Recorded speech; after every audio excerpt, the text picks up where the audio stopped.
10th class के सभी छात्रों का स्वागत, अभिनंदन। आप सभी अगर 2024 का 10th बोर्ड का एग्ज़ाम देने जा रहे हैं तो ये वीडियो आपके लिए है। 10वीं क्लास के अंदर जो पहला चैप्टर है और उस पहले चैप्टर के अंदर एक्सरसाइज 1.3 के अंदर किस तरह के सवाल हैं और आपको उन सवालों को कैसे करना चाहिए वो मैं आपको इसके अंदर बता रहा हूँ। और इसमें केवल एक ही पैटर्न है और उस एक पैटर्न का अगर आपने एक सवाल ही भी कर लिया तो आपका बोर्ड का 2 नंबर का क्वेश्चन बिल्कुल कंप्लीट हो जाएगा। कितनी बार 2 नंबर का पूछते हैं और कितनी बार 3 नंबर का। तो देखिए, मैंने पहला क्वेश्चन लिख दिया है 1.3 का। यहाँ दे रखा है सिद्ध कीजिए कि √5 एक अपरिमेय संख्या है। √5 एक अपरिमेय संख्या है। अब मैंने पिछले वीडियो में आपको बता रखा है कि अपरिमेय संख्या क्या होती है। जितनी भी अभाज्य संख्या हैं, 2 है, 3 है, 5 है, 7 है, 11 है, अगर इनके ऊपर रूट लगा दिया जाए तो ये सारी अपरिमेय बन जाती है।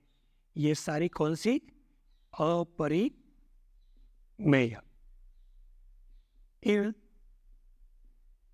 Irrational number. ठीक है, ध्यान रखना। और दूसरी बात आती है परिमेय संख्याएं। तो परिमेय, क्योंकि इसके अंदर दोनों चीजें काम आ रही है, तो जो टर्म्स इसके अंदर काम आ रही, जो पद, जो शब्द मैं यूज करूंगा इसके सवाल को करने के लिए, वो पहले मैं आपको अलग से परिभाषित कर रहा हूं, डिफाइन कर रहा हूं। तो परिमेय संख्याएं कौन सी होती है? जितनी भी p/q रूप की संख्याएं, और इसके अंदर आपके q हमेशा नॉट इक्वल टू 0, क्यों 0 नहीं होना चाहिए, ये परिमेय होती है। मतलब 3/5, 5/10, 11/15 ऐसी। और एक तीसरी बात और आती है सबसे इंपॉर्टेंट, और वो है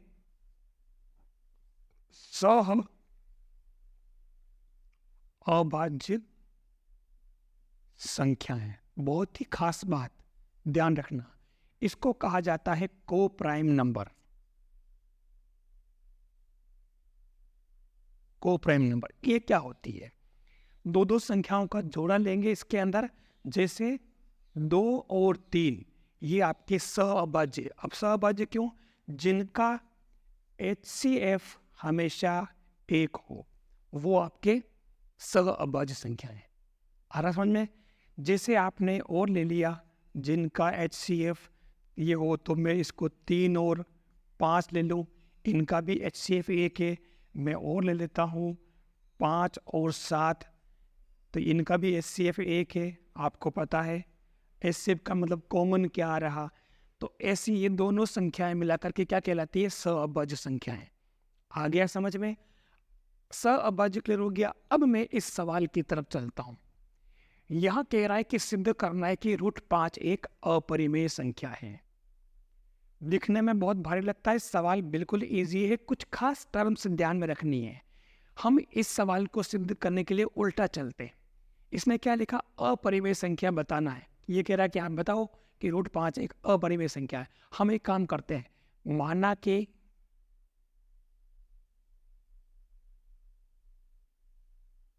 √5 एक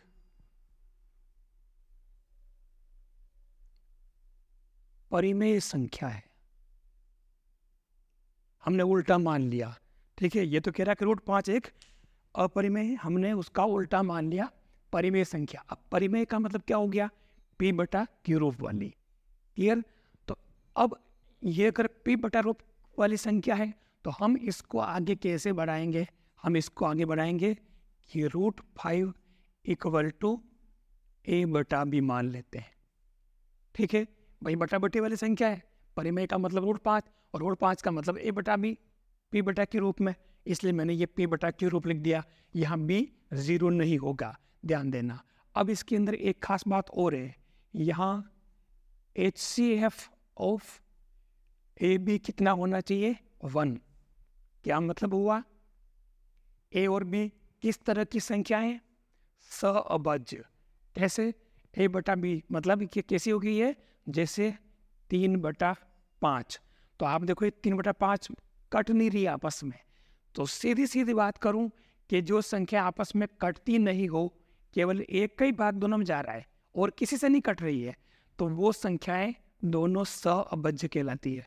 तो हमने ए अपॉन बी को इस तरह की संख्या मान ली। ठीक है, देख लेना अब ये कट नहीं रही है। अब आगे एक उल्टा रिजल्ट आएगा, हमने शुरू से उल्टा मान लिया इसलिए मजा आएगा आगे देखना कैसे।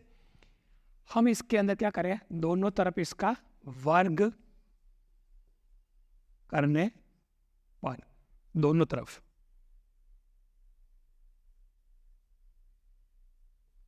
तो वर्ग करेंगे तो ये क्या बनेगा, √5 का स्क्वायर और ये a बटा b का होल स्क्वायर। ध्यान से देखना, तो ये √5 का स्क्वायर हमेशा ही 5 होता है।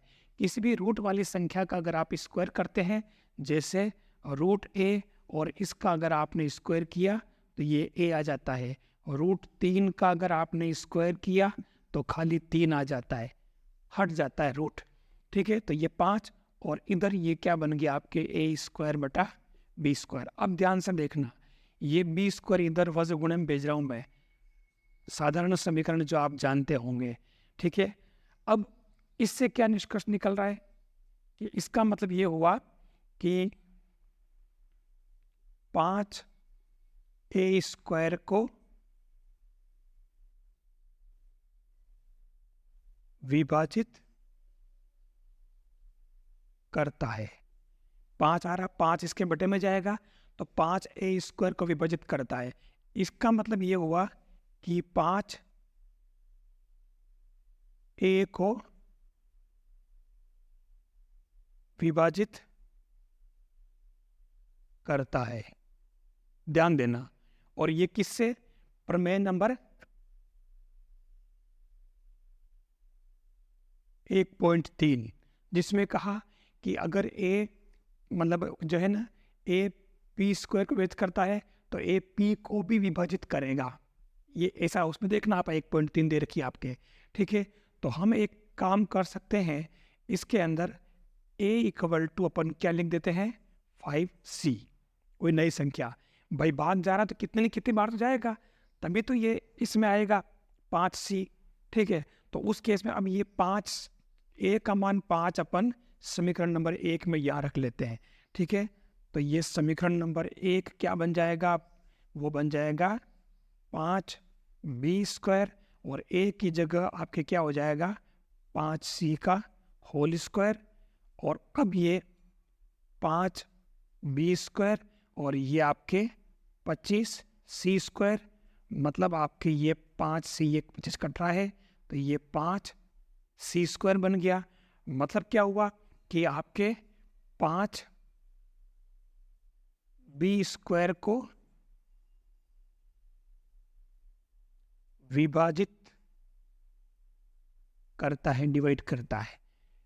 ठीक है, इसका मतलब क्या हुआ कि 5b को भी विभाजित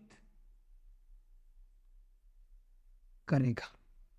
क्लियर, सेम टर्म ये लगा दी, 5 अगर a² विभाजित करता है तो 5a को भी डिवाइड करेगा, और 5b² को डिवाइड करता है तो 5b को भी डिवाइड करेगा। किससे, प्रमेय नंबर 1.3 से। इसका मतलब ये हुआ कि a और b, जो अपन ने कहा कि ये a और b का मस 1 है, और यहाँ कह रहा है कि 5b को भी विभाजित कर रहा है, 5a को भी कर रहा है, तो इसका मतलब ये हुआ कि a और b ऐसी संख्या है। कैसे, ये जैसे 20/25, a आपके जैसे 20 ले लिया ना, b अगर ये ले लिया, भाई ये कह रहा ना कि दोनों को विभाजित करता है, तो 5a को कर रहा है तो 5 का भाग इसमें भी जा रहा है 4 बार, और 5 का इसमें भी जा रहा है 5 बार। ठीक है ना, 5a को विभाजित कर रहा है 4 बार, 5b को विभाजित कर रहा है, जो हमने यह निकाला दोनों देख लो, ये 5a को और 5b को।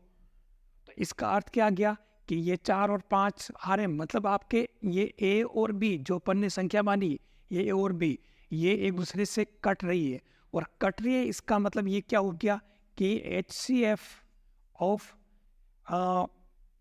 ए बी जो है वो कितना आ रहा, 5 आ रहा है, 1 नहीं आ रहा, 1 नहीं आ रहा। और एक नहीं आ रहा, तो हमने तो ऊपर कहा कि ए और बी क्या है, सह अभाज्य को प्राइम नंबर है ना। ये ए और बी क्या है, सह अभाज्य जिनका मस एक हो। तो यहाँ तो मस कितना आ रहा है आप देख लो, हमने जो एग्जाम्पल लिया 20 और 25, तो इसका मस 5 आ रहा है, एक का आ रहा और 5 आ रहा है, इसका मतलब ये सहअभाज्य हो ही नहीं सकती, और सहअभाज्य हो ही नहीं सकती तो इसका मतलब हमने ये जो सब ये लिखा वो भी गलत हो गया, ये भी गलत हो गया, गलत परिणाम निकला। गलत मतलब सवाल सही है, सवाल गलत नहीं है, हमारा परिणाम गलत हो गया। हमने ऊपर क्या कह रहे हैं, नीचे क्या कह रहे हैं, उल्टी बात कर रहे हैं। ऊपर तो कह रहे हैं कि ए और बी का एचसीएफ एक है, नहीं यहाँ कह रहे हैं कि ए और बी दोनों में 5 का भाग जा रहा है, ये दोनों संख्याएं 5 से कट रही है इस तरीके से, तो दोनों बात कैसे हो सकती है। ऊपर तो कह रहा है कि अपन के एक ही आएगा इसका मस, नहीं या नीचे कह रहे ये दोनों बात कह रही है कि इनका मस 5 आ रहा है, ये हमारे इस एग्जाम्पल में। तो इसलिए हमारी जो उपरोक्त जो अवधारणा है वो गलत हो गई, ठीक है। तो फाइनली हम क्या कहेंगे, फाइनली कंक्लूजन क्या निकलेगा, फाइनली निकलेगा कि लेकिन पूर्व के अवधारणा के अनुसार ए में सह अभाज्य है, मतलब उनका एचसीएफ एक है, ठीक है, जो कि गलत सिद्ध होगा। और इसलिए हम कह सकते हैं कि √5 एक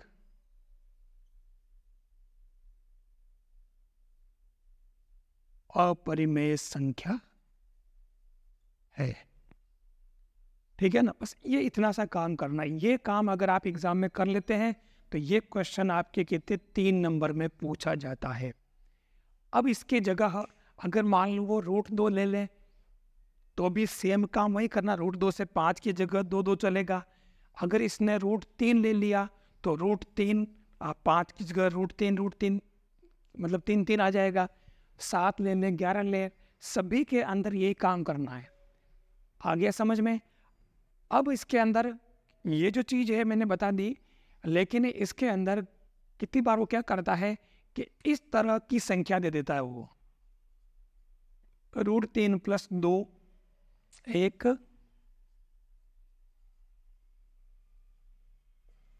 अपरिमेय संख्या सिद्ध करना है, इसमें एक संख्या और डाल दी। तो आपको बता दूं कि किसी भी अपरिमेय संख्या में अगर परिमेय संख्या जोड़ोगे, ठीक है ना, अपरिमेय संख्या में परिमेय संख्या जोड़ोगे तो हमेशा क्या आएगी, अपरिमेय संख्या।